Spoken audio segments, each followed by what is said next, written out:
Good evening students, 67th BPSC PT re exams. हम लोग section B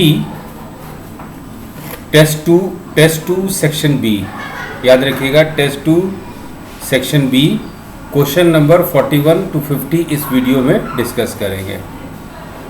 ठीक है, test two section B question number 41 to 50।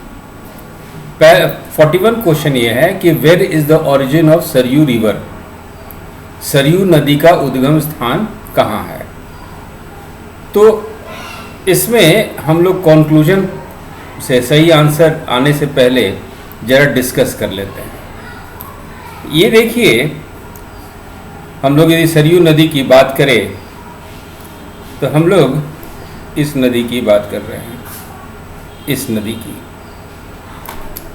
तो सरयू नदी, जिसको कि हम लोग घाघरा नदी भी कहते हैं, सरजू नदी भी कहते हैं, शारदा नदी भी कहते हैं। तो Saryu river is also known as Ghaghara river, Sarju river and Sharda river. This is a Himalayan river. Himalayan नदी का कहने का मतलब है कि इसकी उत्पत्ति हिमालय के बर्फ पिघलने से होती है। तो हिमालय से इसका उद्गम होता है, इट राइजेस फ्रॉम हिमालयाज। फिर नॉर्थ इंडिया, उत्तरी भारत का जो मैदानी इलाका है, गंगा प्लेन, यहाँ पे ये पहुँचती है। और बिहार में ये बलिया और छपरा के बीच में, ये सरयू नदी गंगा नदी से मिल जाती है। इसके ऊपरी भाग को देखेंगे तो यहाँ पे इसको उत्तराखंड में काली नदी के नाम से जाना जाता है।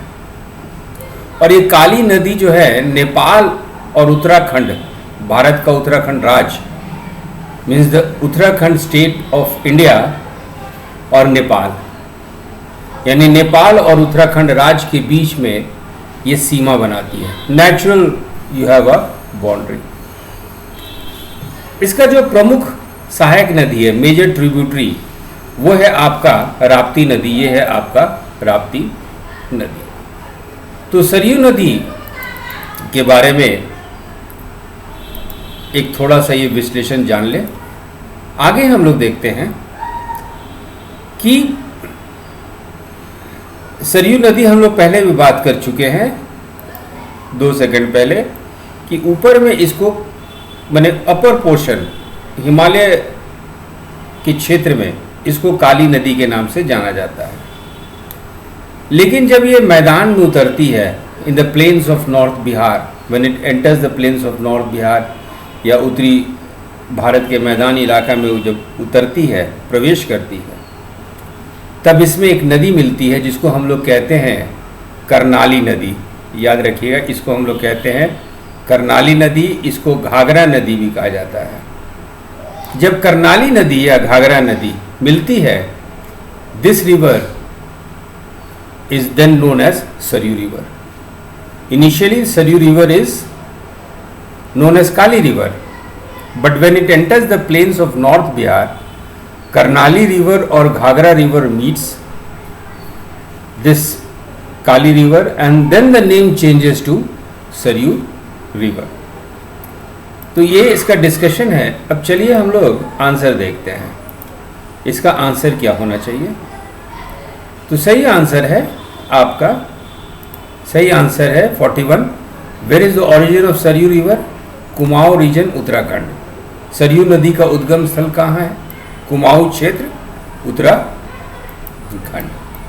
तो ये है इसका क्षेत्र। अब चलते हैं हम लोग क्वेश्चन नंबर 42 पे।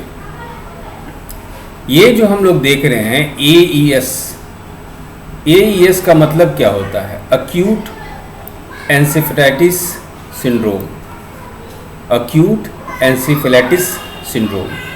42 का सही ऑप्शन है ए। आगे देखते हैं। ये एक बहुत ही हमारा अटेंशन ड्रॉ करने वाला बीमारी है, पब्लिक हेल्थ प्रॉब्लम है इंडिया का। ये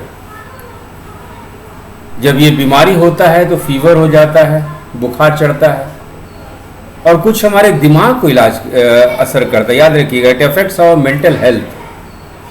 कुछ कन्फ्यूजन जैसा लगेगा, कुछ हो सकता है कभी कभी सीरियस कंडीशन में कोमा में लोग चले जाएं, और किसी भी उम्र के लोगों को हो सकता है। लेकिन ज़्यादातर देखा गया है कि बच्चों को ये होता है। इस बीमारी को हम लोग चमकी बुखार या चमकी फीवर या लीची वायरस के नाम से भी जानते हैं। और जो मुख्य कारण है भारत में अक्यूट एन्सेफेलाइटिस सिंड्रोम होने का, the major cause of acute encephalitis syndrome in India is the Japanese encephalitis virus. ये जापानीज एन्सेफेलाइटिस वायरस जो है मुख्य कारक है जिससे कि भारत में ईएस होता है। और पहला केस हम लोग को जेईवी जो मिला है वो 1955 में मद्रास में तमिलनाडु में मिला था। तो क्वेश्चन नंबर 42 का सही ऑप्शन है ए। क्वेश्चन नंबर 42 का सही ऑप्शन है आपका ए। चलते हैं आज अब हम लोग आगे डिस्कस करते हैं। क्वेश्चन नंबर 43 पे चलते हैं। What are the possible reasons for AES as suggested by specialist?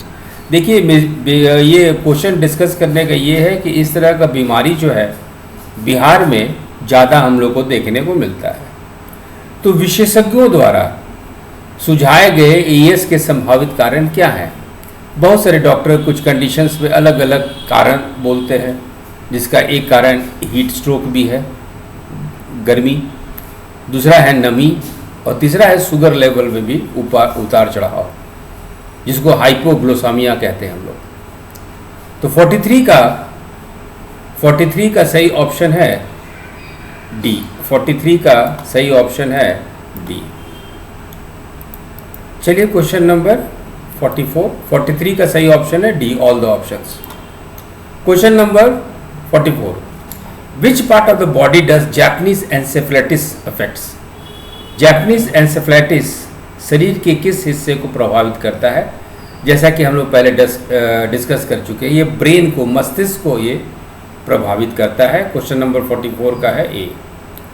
Question number 45, what is the vector for Japanese encephalitis? मैंने वो वेक्टर कौन इस बीमारी को एक जगह से दूसरी जगह ले जाता है? तो वो है आपका मच्छर, मॉस्किटो। यानी 45 का सही आंसर है ए। 45 का सही आंसर है ए, मच्छर या मॉस्किटो। मच्छर या मॉस्किटो। थोड़ा सा और हम लोग अपना डिस्कशन को आगे बढ़ाते हैं 45 पे ही। जो जापानीज एन्सेफेलाइटिस जो है ये बेसिकली रूरल डिजीज है, गांव में हम लोग ज़्यादा देखेंगे। ये मच्छर से फैलता है और उस मच्छर का नाम है क्यूलेक्स ट्राइटोनिरोनाइजस। और देखेंगे कि ज़्यादातर ये पिग पे या जंगली चिड़ियों पे ये फैलता है। Question number 46, what are the probable reasons for Japanese encephalitis? तो जो क्षेत्र में देखा गया जहाँ यह बीमारी फैला है या फैलता है, वो एक है साउथ ईस्ट एशिया यानी दक्षिण पूर्व एशिया, हमारा बिहार तो है ही। कर हम लोग क्षेत्र विशेष बात कर रहे हैं, वेस्टर्न पैसिफिक, पश्चिमी प्रशांत और भारत ऐसे भी आ जाता है। तो 46 का सही ऑप्शन है ए, बी और सी। 46 का सही ऑप्शन है ए, बी और सी। Let's discuss next question. From which year Bihar government has started preparing a separate child development budget? Bihar सरकार ने किस वर्ष से एक अलग बाल विकास बजट तैयार करना शुरू किया है?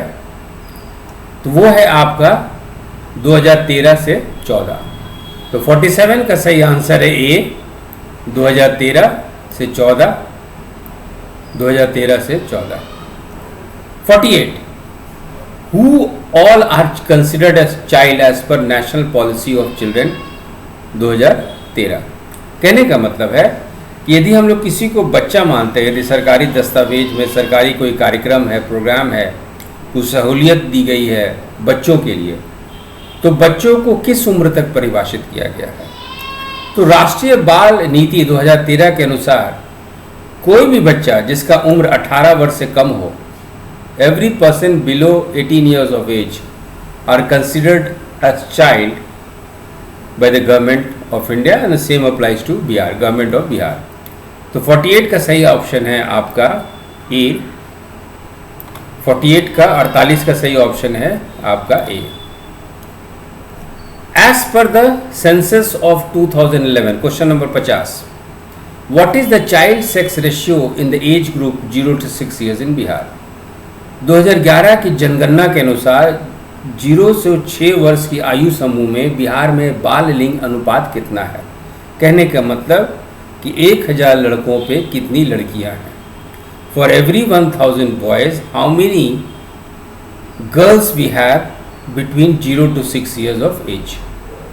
तो 2011 में 935 था, मतलब हर एक 1000 लड़कों पे 935 लड़कियां।